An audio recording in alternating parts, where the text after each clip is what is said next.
अस्सलाम वालेकुम। फ़कीर सिकंदर अली तव्हांजे आॾो हाज़िर आहियां। दोस्तों, अॼु रबिउल अव्वल महीनो बीठो आहे। या रसूलुल्लाह सल्लल्लाहु अलैहि वसल्लम जी आमद जो महीनो आहे ऐं या रसूलुल्लाह सल्लल्लाहु अलैहि वसल्लम ख़ातमुल नबी आहे, याने नबूअत बि ज़िंदा ता हयात ऐं पाण बि ज़िंदा मौजूदु हर वक़्तु हाज़ुर नाज़ुर या रसूलुल्लाह आहे। ऐं इन लेवल सां तव्हांखे हिकु नारो नओं नारो ॾियणु थो चाहियां त जीअं मुखालिफ़नि खे ख़बर पए त या रसूलुल्लाह ज़िंदा मौजूदु वेठो आहे। उन लाइ नारे जो उनवान आहे नारे हक़ ज़िंदा आ ज़िंदा आ या रसूलुल्लाह ज़िंदा आ। नारे हक़ ज़िंदा आ ज़िंदा आ या रसूलुल्लाह ज़िंदा आ। नारे हक़ ज़िंदा आ ज़िंदा आ या रसूलुल्लाह ज़िंदा आ। दोस्तों, ही नारो तव्हांखे ॾिनो अथमि। हिन नारे खे आम कयो त जीअं मुखालिफ़नि खे ख़बर पए त या रसूलुल्लाह मौजूदु आहे, हर वक़्तु हाज़ुर नाज़ुर आहे ऐं मौजूदु आहे। महिरबानी। या रसूलुल्लाह सल्लल्लाहु अलैहि वसल्लम जे माना शान में ही मां पंहिंजो शेर ठाहियो आहे जेको तव्हांजे आॾो अर्ज़ु रखां थो।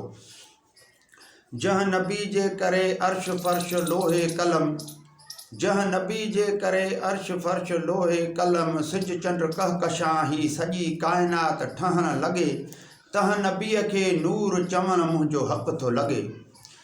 जंहिं नबीअ जे पैदा थियण सां रोशनी कैंसर ऐं किसरा जे महलनि खे लॻे, तंहिं नबीअ खे नूर चवणु मुंहिंजो हक़ थो लॻे।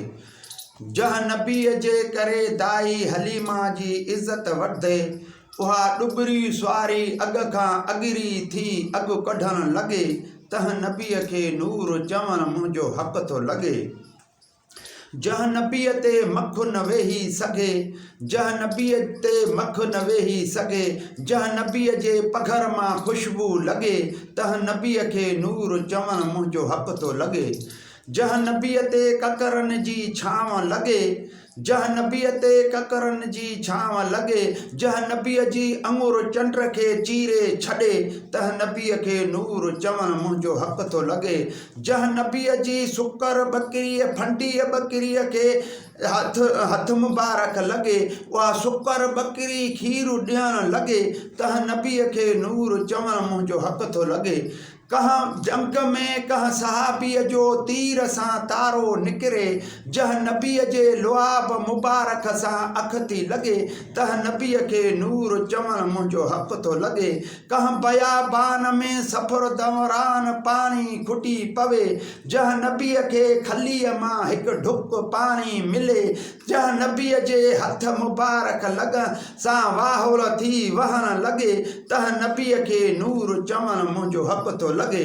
जंहिं नबीअ जो मेराज दौरान जिब्राइल बि मथे वञी न सघे, जंहिं नबीअ जी बोराक मुबारक मथे वञणु लॻे, तंहिं नबीअ खे नूर चवणु मुंहिंजो हक़ थो लॻे।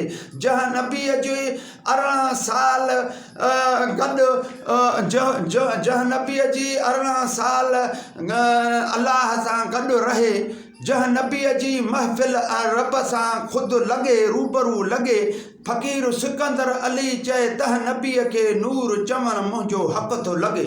महिरबानी साईं, ख़ुदा हाफ़िज़।